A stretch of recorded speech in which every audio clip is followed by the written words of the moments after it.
એ પાડે photo. Hello મિત્રો, જય માતાજી। હું છું મહેન્દ્ર રાવળ ને આજના એક નવા વિડીયોની અંદર સ્વાગત છે। તો અહીંયા આજે ખોડિયાર જયંતિ તો ચડતો તો મોટો નેજો।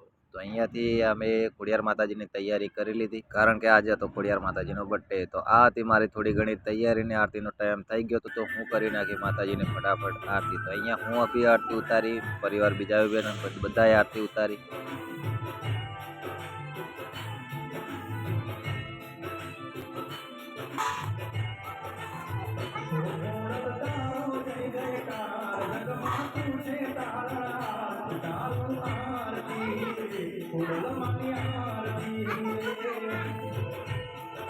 તો અહીંયાથી હું આરતી ઉતારીને આપી દીધી। પછી દેવાંશીને આપીને દેવાંશી અહીંયા ફટાફટ માતાજીની આરતી ઉતારી દીધી અને માતાજીની બધી ફૂલ તૈયારી હતી। કેક કાપવાની બી હતી ને કેક કાપીશું આપણે આગળના વિડીયોની કેક કાપવાની છે આપણે આગળના વિડીયોની અંદર, કારણ કે આ વિડીયો બહુ થઈ જતું હતું લાંબુ, એટલા માટે બીજો જોજો।